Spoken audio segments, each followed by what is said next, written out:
Welcome back. In this video, we'll be looking at example 1.5.3. We'll be proving that these three vectors together form a basis for R3.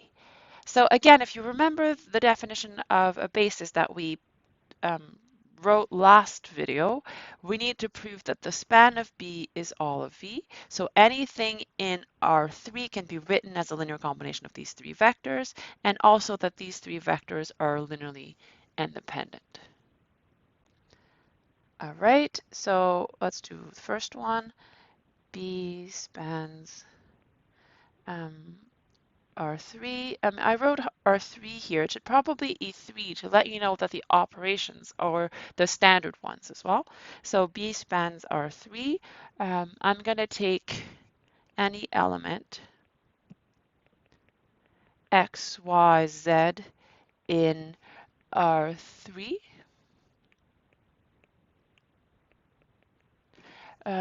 We need to show that this is in the span of B.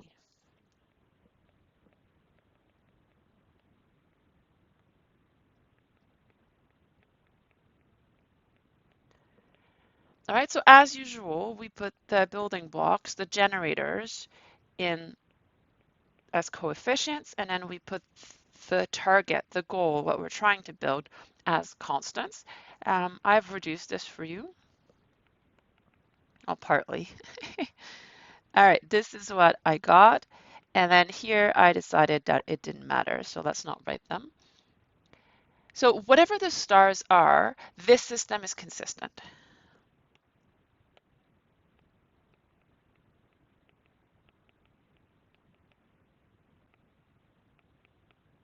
Whatever W is, whatever X, Y, and Z are, it is consistent. And so that means you can find A1, A2, A3, and so W is indeed in span of B. All right, second part of that definition asks us to prove that B is linearly independent.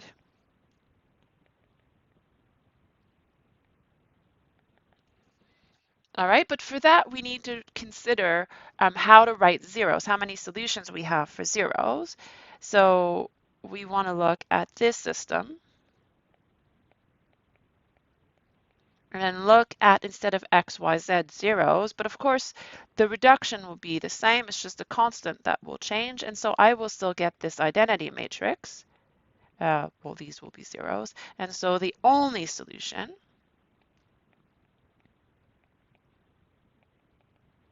is A1 equals 0, A2 equals 0, A3 equals 0. And since I have this unique solution, B is linearly independent. And so 1 and 2 together give us that B is indeed a basis as claimed for E3.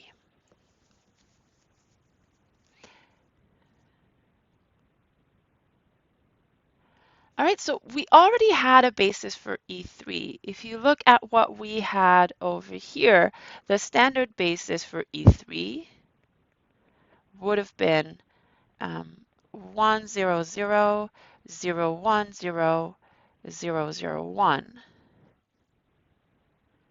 And now we found a second one, a different one, using these three vectors. In fact, any three vectors that are linearly independent will give you a basis. So that means anything that is any set of three vectors that are not coplanar would give you a basis.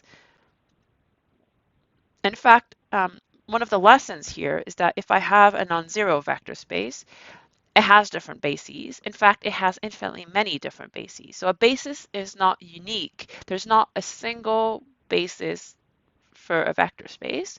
There are some nicer ones. So for example, here we call them standard because they're super nice and they fit well with the way we think about vectors.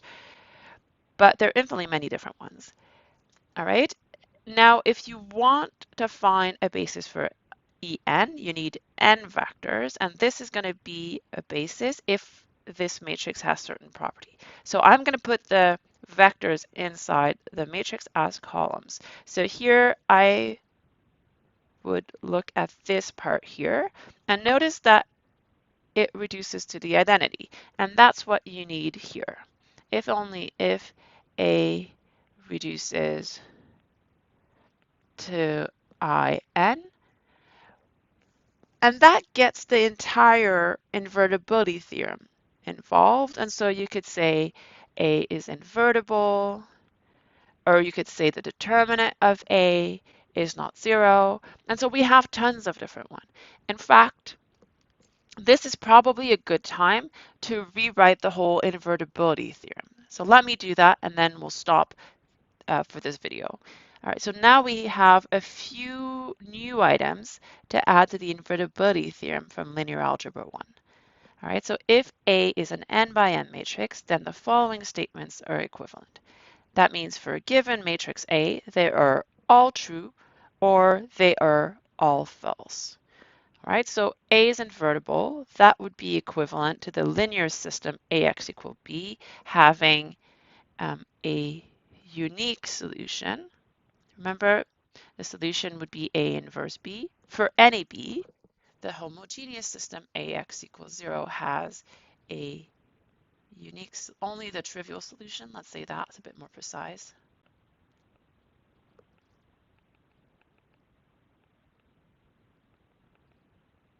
The rank of A is n, the RRAF of A is the identity matrix. IN, the determinant of A is not 0, so non-zero. All right, and then we're going to add the few that we just learned. The columns of A form a linearly independent set in EN. All right, so that was right here. We want a unique solution, and so we need a leading one in each column. And it's also a restatement of this.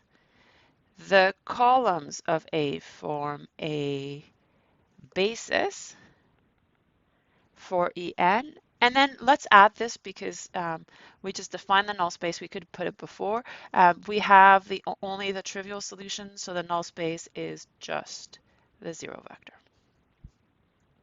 All right, so all these statements are the same. And so using that, it becomes easy to test whether something's a basis for Rn. We just have to check whether the matrix with those vectors as columns is invertible.